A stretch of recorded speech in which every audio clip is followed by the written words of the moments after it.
Sports Orbit. We make the world go round.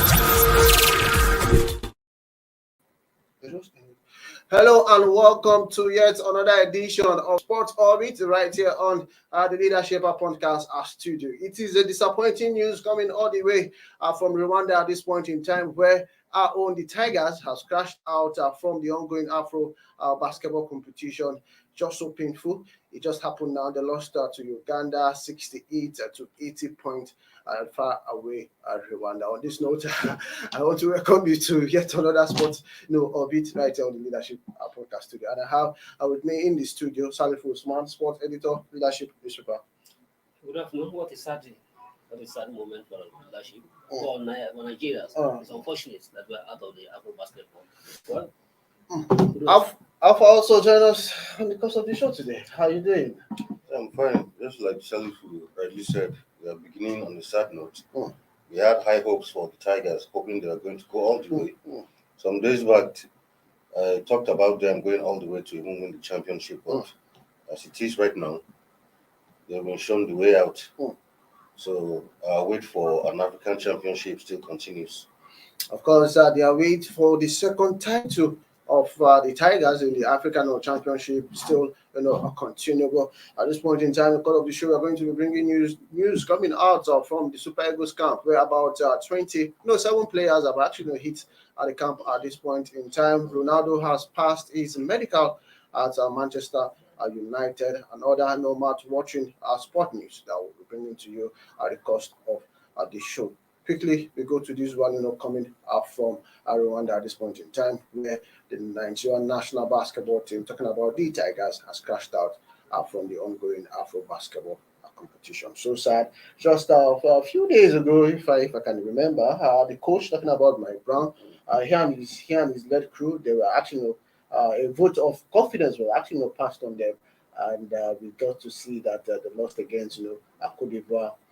For them to actually repeat the automatic ticket to the quarterfinal stage, and now this match against Uganda, who should have actually get them to win and progress to the quarterfinal stage, they actually lost at the game. So what does it mean for Nigerian basketball at this point in time? What it really means that we are not in. When it comes to basketball, we are not yet there. We can't continue to live on deniers. Of course, we went to the Olympic Games with both the male and the female team. What I'm trying to say is that we keep on relying on the foreign-based players, and because of the NBA league is going to about to start, and they deny that by the NBA basketball, you see that they'll not release their players from week to the competitions, and that actually have dealt a big blow on the Nigeria team. It shows that without those guys, we can't play anything. Just so bad. Without those guys, they cannot actually do anything. That's what it's very clear to see. We are over reliant on foreign players in virtually all of our sports. Football now, same thing is happening in basketball.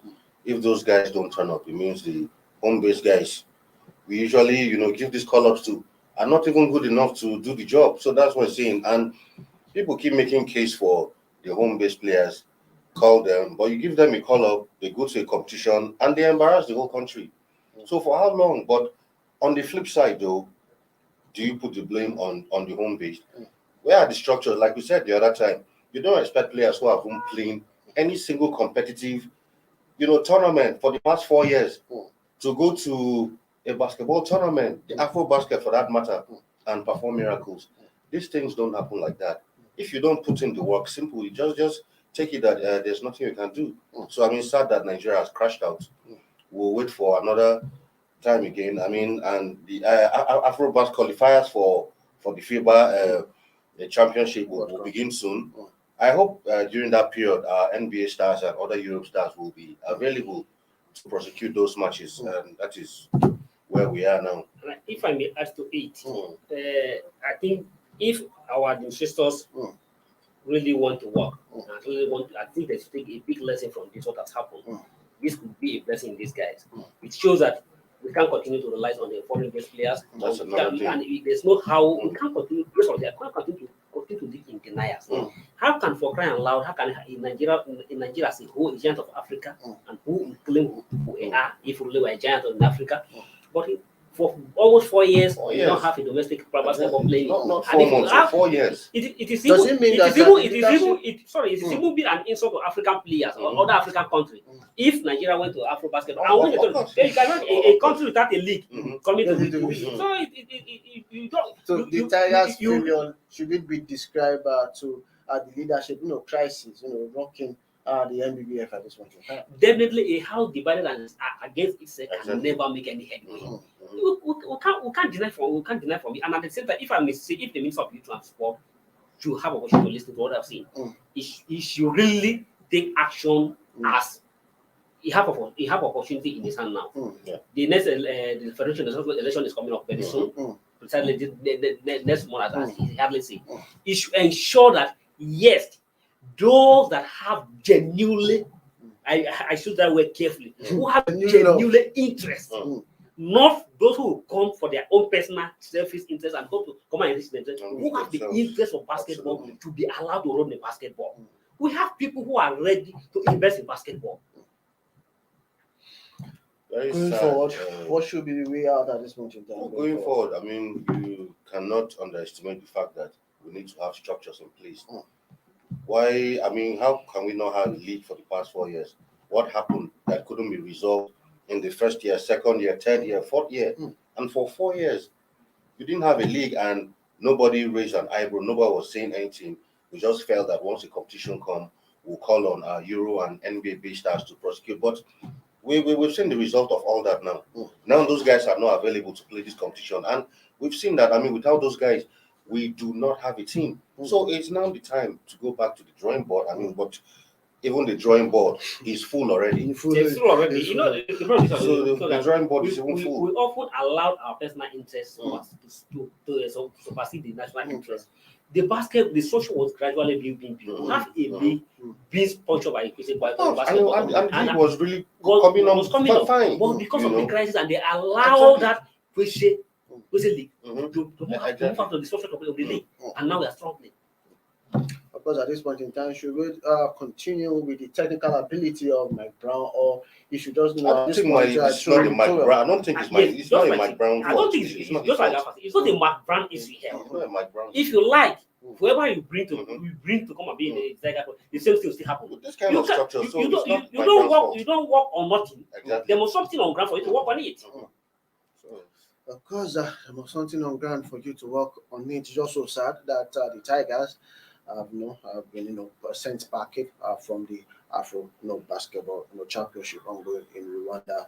We still keep you abreast of happenings around that particular tournament, and we're right there to ensure that we are going to tell you the winners of the tournament at the end of the day. We from the Slamming and Donkey Game, we head straight to the news coming in from the Super Eagles camp at this point in time that Victor Seme has arrived at the camp ahead of the important clash against Liberia and also at Cape Verde. And about 27 players at this point in time has arrived at the Eagles camp. Name of those players in camp are already: Maduka Koye, Francis Zord, Dana Kwei, Jamilu Collins, Valentine, Shehu, Adeleke, Kenneth Omaro, Trust Akon, Leon Balogun, Trod Uboye, Wilfred Didi Ogeno, Etabo, Alex Uwobi, Samuel Kalu, Moses Simon, Kingsley Michael Innocent, Bonki, strikers Kelechi Enacho, Terry Murphy, Ahmed Musa, Henry Mekero, and Chidera Ejike are all in camp at this moment. But there was a news actually making the round yesterday that the Super Eagles player, they were actually sent back in from the hotel. I got that news I think early hours of this morning, but the NFF actually came out to debunk it. But you know how it is in Nigeria, no smoke without fire. Of course. So is it an issue of unpaid bills or what? How can that kind of embarrassment between the whole Super Eagles it's still bothered to being thrown out of a hotel? It's very sad, but since the NFF has come out to deny it, let's give them a benefit of doubt. Except we hear a contrary view concerning that issue. Hope this will not be a distraction at the end of the day. They don't get to secure the necessary 3 points and they will not be doing a blaming game on the Eco Hotel or management and whoever is being involved. There's something you can blame on Eco Hotel is a business. They are out of business, and They're they have no any right to pursue a customer. If the customer, if you keep your side of the bargain, so they are out of the business. They are out for business, so they can't throw you out if you keep your side of the bargain. So I don't know. I don't want to dwell on that much. I believe that the Nigerian football culture doesn't want to do that. I don't think that should be an issue. Definitely can be thrown out outside the country, also be thrown out from out in Nigeria. Exactly. I don't think that will. I still believe that it's just one of the things. It's one of those things. And that's why I didn't take that story. And I want to really commend the attitude that I've shown by the players so far. The camp resumed yesterday, and now today, being Tuesday, we have almost all the players already in camp. Out of the 30 players invited, we have about almost 27 players already in camp, and those already in camp. I think these are the case that the only person that is missing behind now is just Joe Aribo is likely a midfielder to start the game, and it's not presently at the team now. And I believe before the end of this today, he'll be able to join the team. That is a good attitude, positive one from the players, and I believe that the security and the role, he have all his men, all his soldiers around him. All he needs to do now is to send the right message, send the right signals, tactical ability order to do. They'll have training today, tomorrow, and then by Thursday they should be done and prepared for him. He has no any excuse to tell us that he can't beat Liberia. All the players, all they want is at his disposal. Should we be expecting any surprises from Liberia at this point in time? Fully aware that they have a man who is the president, talking about George Vela, and he is a player that has won the best player in the world and the only African. And George Vela on that day, he won't be coming to play on the pitch. Of course, we know he will not be coming, but it's a president that he has played the game. So all the support that the team will actually need. Even in his time when he was at peak, we were still beating Liberia home and away.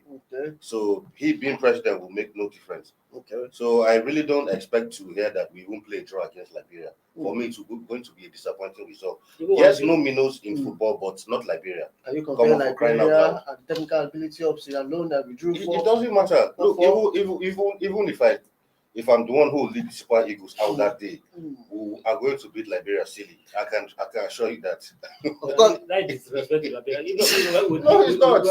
I'm talking about the materials we have. You don't need to underrate anything at this point in time. It's not over until it's over.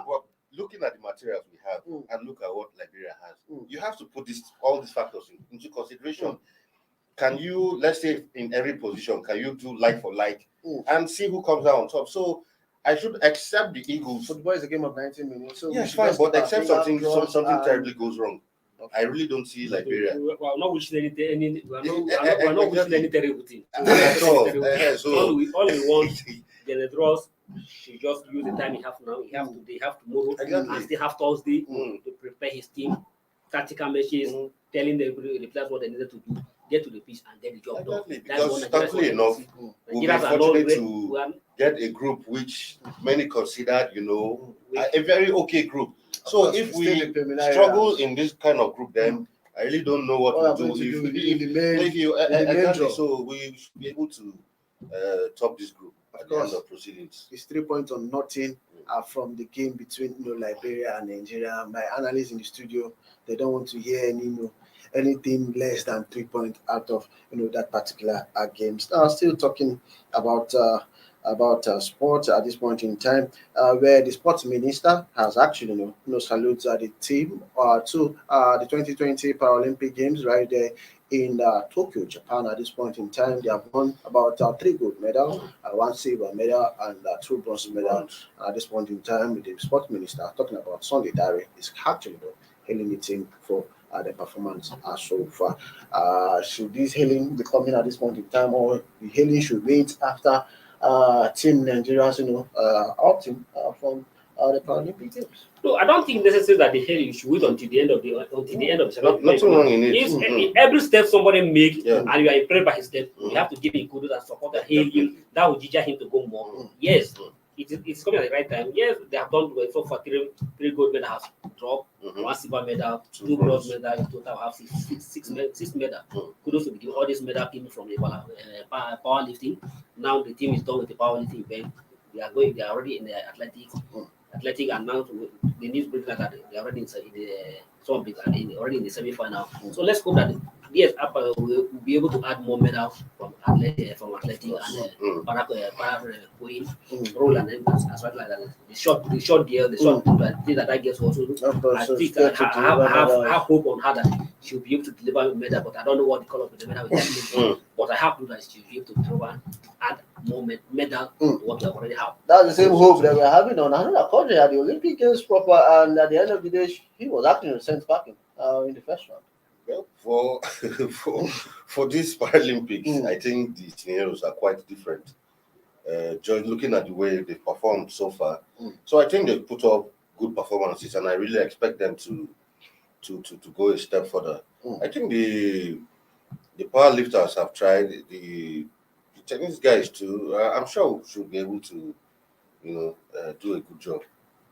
Of course, the tennis guys should have been able to do a good job. We are still expecting no more medals from Team Nigeria in the Paralympic Games, because our last outing, we finished first in Africa, 17 in the world, with about 12 medals in total. But at this point in time, we have won roughly about 6 medals in the ongoing Paralympic Games. So we're expecting more medals from the para-athletics, teams, the rowing team, and also maybe table tennis, and if possible, also, who says we cannot get more medals in the powerlifting at the games that proceed in Japan. But for now, we'll go on a short break, and when we come back, Kano Pillars is in the news today. They have suspended the announcement of the coach that will be handling the team for the next season. Ronaldo also has passed Manchester United in medical. Any moment from now, he will be announced by the club. These and many more will come after the short break. Don't go down.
Welcome back from that short break. It's still Sport Orbit on the Leadership Podcast studio. We head straight to the news coming from Kano at this point in time, where Kano Pillars has postponed the interview for the shortlisted coach that was supposed to do. The interview was supposed to be today, but after the meeting of the management of the club, they decided not to postpone the interview thing of further notice. But at this point in time, coaches like Salisu Yusuf, Emmanuel Monike, Usman Abdullah, Henry Makewa are those coaches, shortlisted to be interviewed by the club management at this point in time. But news actually coming, making the rounds, feelers from everywhere. They're saying the two coaches who had destined to actually get that job is Usman Abdullah and also Salisu Yusuf, due to the fact that they are indigent. Immediately I heard about this cancellation of the interview. That was the first thing that came to my mind. Maybe among the board, they just said that instead of going through this rigorous interview period, we already have a Salisu there. They're from here. Why don't we just settle on one of them and let everybody rest?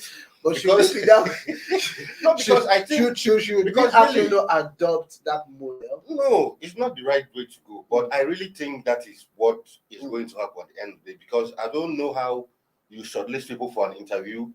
Then in less than 24 hours, you come and say you're not holding that interview until a later date. And we are now hearing stories that, okay, looks like two people might have already been anointed, so to speak, in quotes. So maybe they just felt, okay, since this is the issue, no need to go through that interview. But I can bet you that at the end of the day, one of these two persons will be giving the job. Of course, one or two persons will be giving the job at the end of the day. We'll keep you informed about the recent happening in Kano at this point in time. We head straight to the news coming from Bayelsa State, where alleged sale of player, the Bayelsa, Queens, chairman denies wrongdoing. Salifu, you are in the know of this news actually coming in and out of the camp of Bayelsa Queen at this point in time. The chairman, talking about Pastor Robin Apela, sorry if I didn't get that name correctly. But at this point in time, he's saying he does not have anything to hide. All his cupboard are clean. His hands are clean. But the story was that those he sold about two players were sold Israeli club and without him properly following the due process, getting the board to know and get the approval of the board, and so the plan also disclose the process that came from the sale. But according to him in the story, what his own side of the story said that he followed the due process and he has nothing to hide. And according to that, the player equation, the two player equations are free players. And what do you mean by the free players? They are no more a Bayelsa United. Yes, they are former, they play for Bayelsa United, but they serve out their contract with Bayelsa United. And having served their contract with Bayelsa United, and they are free on their own to negotiate with any club they wanted to join. That at that time, having served out their contract with Bayelsa United have Bayelsa Queen have no any right on the players. And the players already are free players, and they are willing to go to any club of their soul. But according to he also added that, but however, he's still magnanimous enough to persuade the club, encouraging the club at least to give the Bayelsa Queen 2 balls worthy of 200,000. How far this point in time? Is there any ball we can buy, please? Let's. Is there any ball we can buy for 200,000? No, it's a set of ball, not a single ball. It's a set of balls. He was able to persuade the club to, make players. a donation of balls. What about that amount? But we are yet to see how that pans out. But we've always heard this kind of stories coming out from different teams of how players are being sold without proper documentation and all that. But like we were saying off the record, we said if the issue here is that he sold the players and didn't declare the money, so that's to say that if he had in quote shared the money with the other members of the board, nobody would have heard anything. So it means there's no allegedly. So that's what I said. That's what, yes, allegedly. So there's no smoke without fire. Of course. But in a real sense, let not judge and play this and run away from the party. We all know what is playing in Nigeria. Of course. And at the same time, most of the club in Nigeria are being run by government. And because we really take sport as a business in this country, we suffer a lot of things. Sport itself is business. And as business, it should allow the club to be run business. Most of the other clubs we watch in the Europe and all those things, they source for their fund. Of course. And the club itself pay itself, pay their bill. So it's not about government dropping the budget. But in this side of the world, government drop the money there, yes. and oftentimes the government is government is not interested in the business. That's why they say government is not good to manage school sports. If you allow the club to be run by business by the expert and as a business, the club is going to be able to finance it, and that's why we are not making any headway. Because oftentimes most of those players, even including the Premier League club, also the Premier League club, name them. Enyiba, Canopilla, Rangers, all name all of them who are being sponsored by the government. Oftentimes, players move from those clubs to other clubs. What happened? I've only heard of it recently. What normally happens? Recently, that Rangers International, they didn't want to allow another player to go and sign for a club due to the fact that they say they still have a contract with them running, that the contract will expire, in December. Whereas the contract that we actually saw that was released by the players' agent said that the contract was going to end after the NPFL, after the end of the NPFL season, that's 2021-2022 season. So at this point in time, the club are not, willing to allow the player to go and sign due to the fact that they are still demanding like a 50% from the players and the club that he's going to sign. So there's a whole lot of transfer, scheduled for me. I was saying, allegedly scheduled, happening in the Nigerian league at this point in time. We just have to do what is best for both parties, for both the club and both the player, are going forward. The problem is the governors. In this country, what you normally do is that the governor, after the man as governor, he just appoint whoever you feel, either one of the political aid or one of those who help you. As one of the jobs to settle the or budget. one of who do a charity duty business for you to help you, or one of the who help you carry whatever you want help you carry to win the election, appoint him as a club manager. You give a budget, and at the end of the day, how the club is being run, you don't care. At the end of the day, that is why is the government. Once the government did not drop money, there's no salary for the players. But as for club, yes, we may not make money, but most of the club sell players. And when you sell a player, there's a certain percent of the money that go back to the club. And those money, how many of those clubs declare this money, declare their income at the end of the day? And that is what they are alleging in Bayelsa United. If you go into detail, you get to know that yes, there's a monkey hand.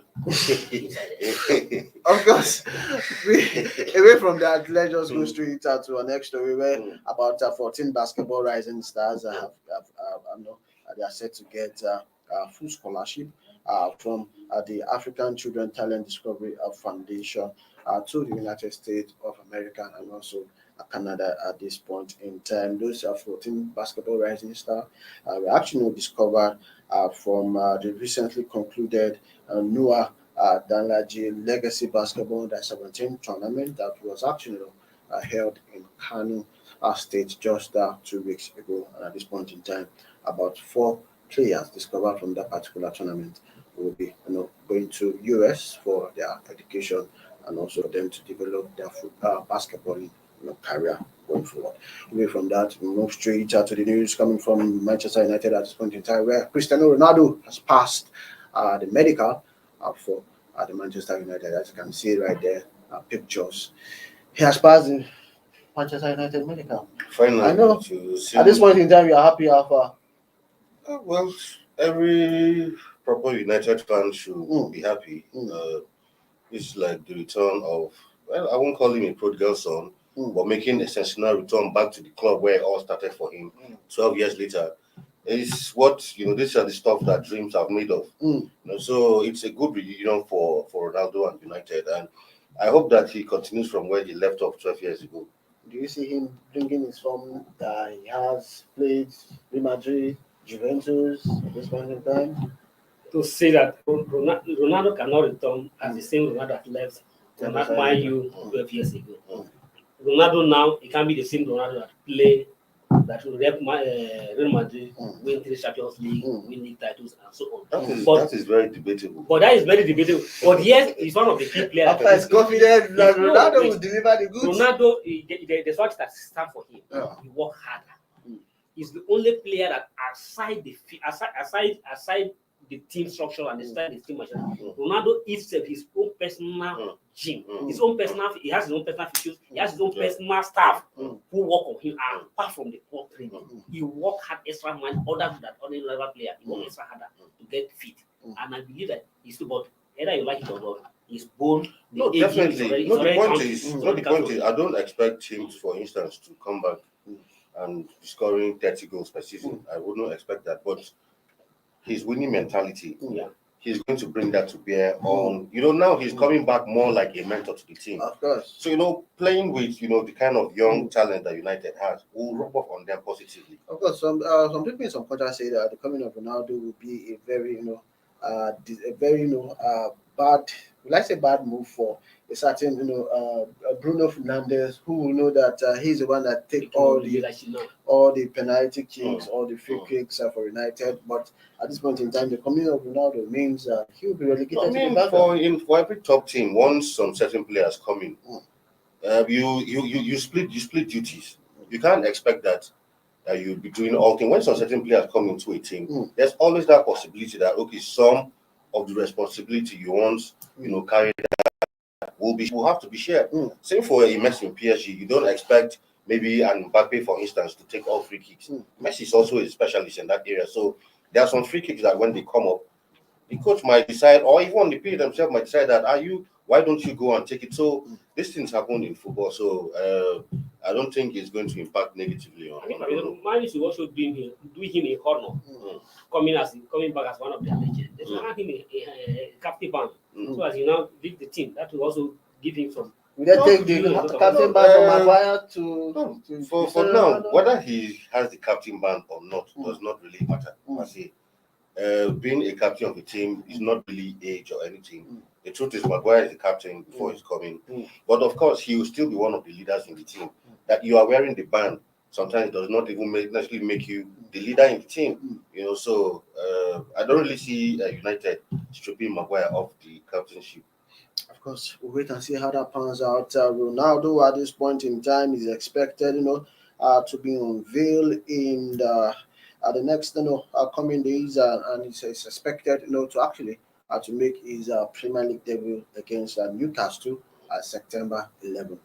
We head straight to the news coming. My producer is telling me time over this point in time, but just to let you know, Didier Drogba has actually remarked Arsenal after Williams, getting to leave the club at this point in time. We know that Williams has joined Corinthians in Brazil. He has moved away from Arsenal. Also, the return of Naomi Osaka to the US Open has actually get her to win her first match after getting to withdraw from the French Open. These are many more. You can actually go straight to the leadership website for you to actually get the clips of all those stories we just finished analyzing and giving to you. At this point in time, I want to thank my guest for coming on the show, Sally Fusman. Thank you very much. It's nice. Of course, Alpha, thanks for coming on the show. Again, thanks for having me. Of course, I not go for. I must just have to thank our viewers for staying with us today. We ensure that you get to make a return for us tomorrow when we come with another fresh edition of Sports Orbit right here on the Leadership Podcast Studio. But for now, my name is Wally, and I'm saying bye bye for now, and God bless you.